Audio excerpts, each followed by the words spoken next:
5 NBA players. They had a darn good team. Yeah, absolutely, they did. Well, you know who else has a darn good team? The Miami Heat. It is all about the Heat culture. They are on the clock now. I was remiss not to put them toward the top when I was mentioning the Celtics, when I was mentioning the Miami Heat. What is it, Perk, about that Heat culture that we hear so much about that just develops these young players? You know what? It starts at the top, right? Eric Spoelstra, you look at his story, right? He started at the bottom, worked his way all the way up to the top to head coach, and now one of the best head coaches in the game. And then you look at we call him an OG or big brother in Udonis Haslem, right? Who contains and hold that locker room accountable, who's the extension of that coaching staff. And by the way, when your front office like Pat Riley have your back the way that they do Eric Spoelstra, it goes a long, long way for us holding guys accountable and making sure guys are ready. Well, let's take a look at the Miami Heat's journey this season because they were the #1 seed in the Eastern Conference. They had 53 wins. That's the most since 2014. And then Tyler Hero, he caught some heat at the beginning of the season for saying he should be in the same conversation with guys like Luka Doncic. Well, then he went on to win 6th Man of the Year. They reached the East Finals for the 2nd time in 3 seasons. They lost in a thrilling Game 7 to the Celtics. Jay, when you have a young player coming out of college, coming out of the G League, and they're put into this established system like the Miami Heat, how does that separate these players? Well, you're going to emulate what you're around. So, I mean, I used to have a coach that jokes, you put a player in a locker room full of knuckleheads, you're going to get a knucklehead out at the end of it. But that's a locker room full of winners. I think Miami's culture is great because they measure their body fat every 5 minutes. I don't want to be there. I don't want to do that. Thankfully, they don't do that for broadcasters. See, yeah, because we're going to Shake Shack after this. Darn right. Well, it's one of the things that's open after all of this is done. Again, I know I've asked you a couple of times, but when you're looking sort of at who you might see as a fit here, who would you be taking? Well, if you're looking at best available, we've talked about some of these players, whether it's E.J. Liddell from Ohio State, Jaden Hardy, the G League Ignite. There are, you got some foreign players too. Nikola Jovic from Serbia. Not Jokic.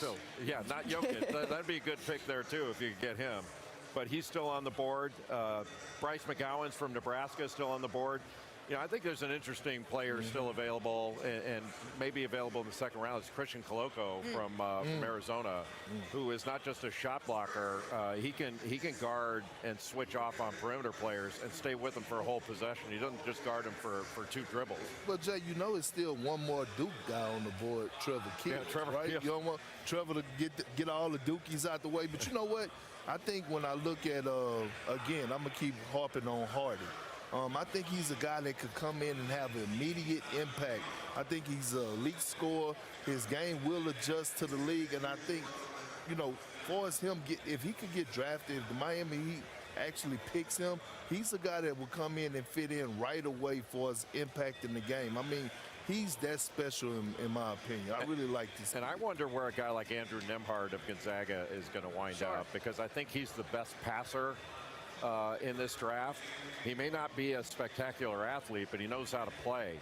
And Miami does covet guys that know how to play. I'm not saying he should go in this spot, but I'm going to be interested to see where he winds up in this draft, because I think he's a valuable asset. Well, Miami Heat covets guys who know how to play and who are willing to play hard. That is such a fundamental part of what the Miami Heat do. Let's take a look at some of their key players that are down in Miami. I mean, we know them. It's Kyle Lowry, Tyler Hero, Jimmy Butler, and Bam. What do you say, Perk? Bam out of the bio? Bam out of the bio. Bam out of the bio. Bam out of bio. Yeah, see, I see exactly what you're doing there. But he's another player who, in the playoffs, we saw him take some steps forward, and then towards the Eastern Conference Finals, struggle a little bit to find his rhythm. He said, I know that the team goes sometimes as I go. When I can find my offensive rhythm, because, Jay, he had no problem on defense. It was finding that offensive rhythm that he needed a little bit of help with. Yeah, but one thing about Bam is that the thing that I love about him is that he holds himself accountable.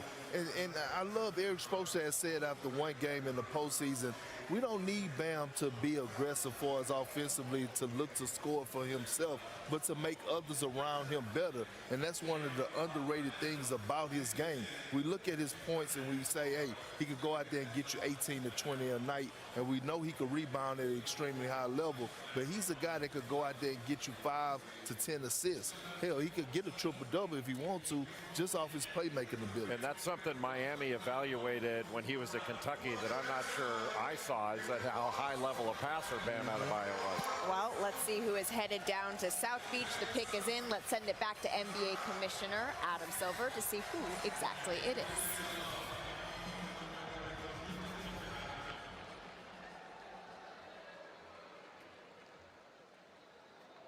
I have another trade to announce.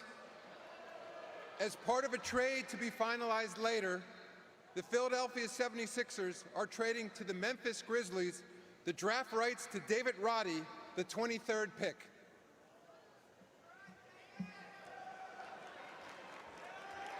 And with the 27th pick in the 2022 NBA draft, the Miami Heat select Nikola Jovic from Belgrade, Serbia. Don't surprise me one bit. Why not, Big Perk? Because we know he's a sniper. We know he's a shooter. Nikola Jovic. He was born in England. He moved to Serbia at 9, and he started playing basketball at 13. Jay, what will make him successful, do you think, in the NBA? He's super skilled at that size. He can shoot it, he can put it on the deck, and he can pass it. You know, he's unusually skilled at that size. Bobby Marks has been entrenching himself with these international players. Bobby, what have you seen from him? Well, Malika, he, as you said, he didn't start playing basketball until he was 13 years old. He is a former water polo player, grew 8 inches in the last 5 years here, and has the skills of certainly of a point guard. He's got length to shoot over smaller defenders here. You could put him on the court right now. And at the FIBA U19s a year ago, shot 36% from 3, made all-tournament team here. Another nice pickup for the Miami Heat. Something they lacked when you got into the playoffs is that stretch four that can kind of come off the bench and make shots for you. Well, some fans may be rubbing their eyes like, wait, I've seen a similar name to that before. That's because there's another notable Serbian player, a 2-time MVP, in fact, that sounds a little bit like him. That would be Nikola Jovic, not to mention Bogdan Bogdanovic. And you can see some notable Serbian players who played in the NBA, both past